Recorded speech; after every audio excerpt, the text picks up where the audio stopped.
What's going on, guys?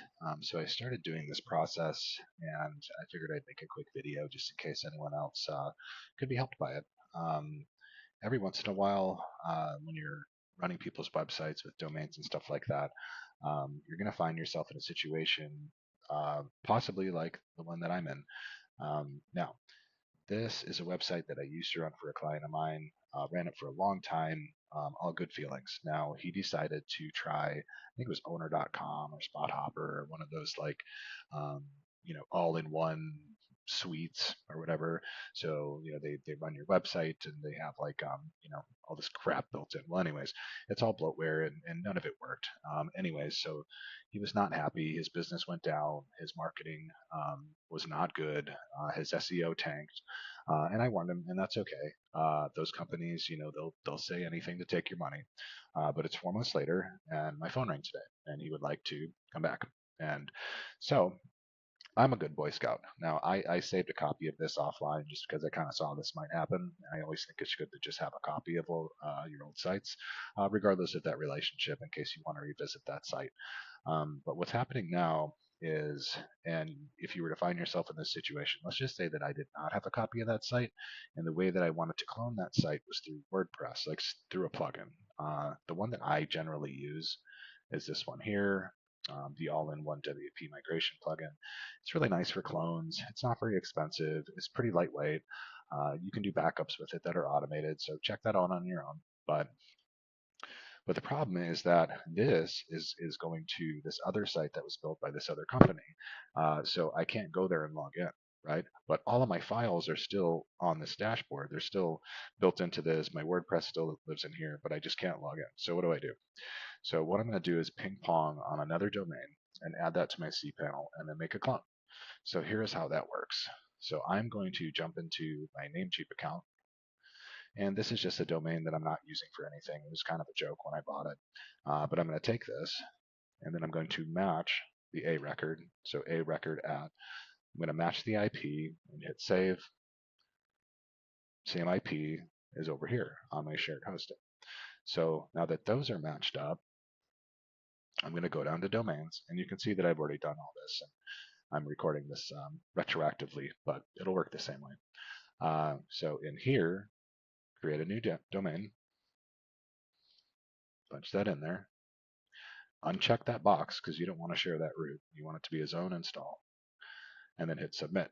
Now I can't do it because I already did it, but all it would say was you added, and then it'll look like this. So now you'll have both domains living on the same cPanel. That's the most important part. Same cPanel and on the same hosting IP address.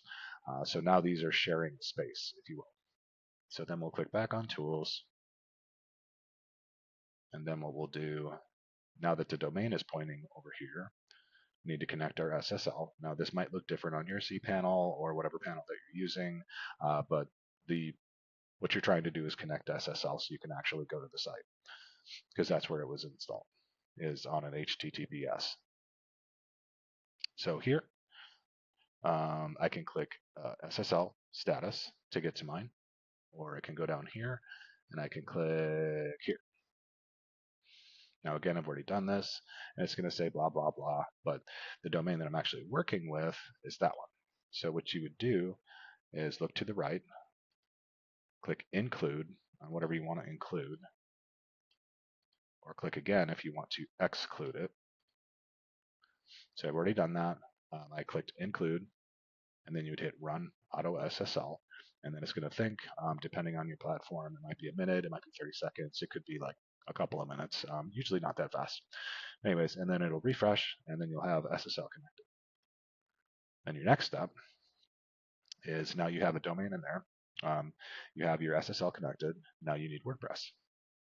So you're going to go in here, and again, I've already done this, but it works the same way.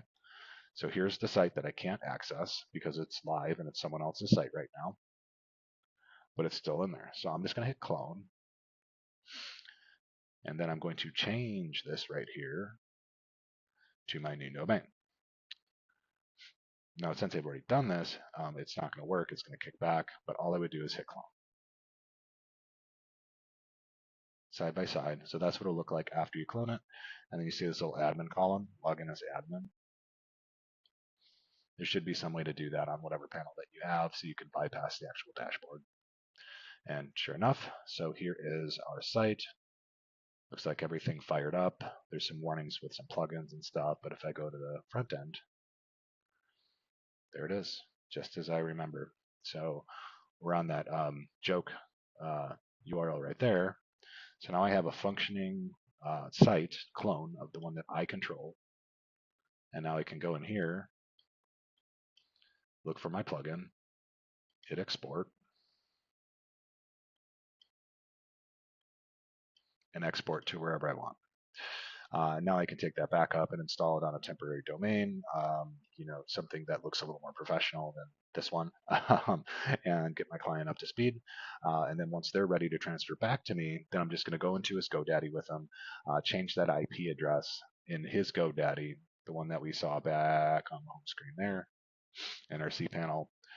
In his GoDaddy, we'll change that shared IP address back to the one that is here, and that's going to connect the site, and boom, we're good.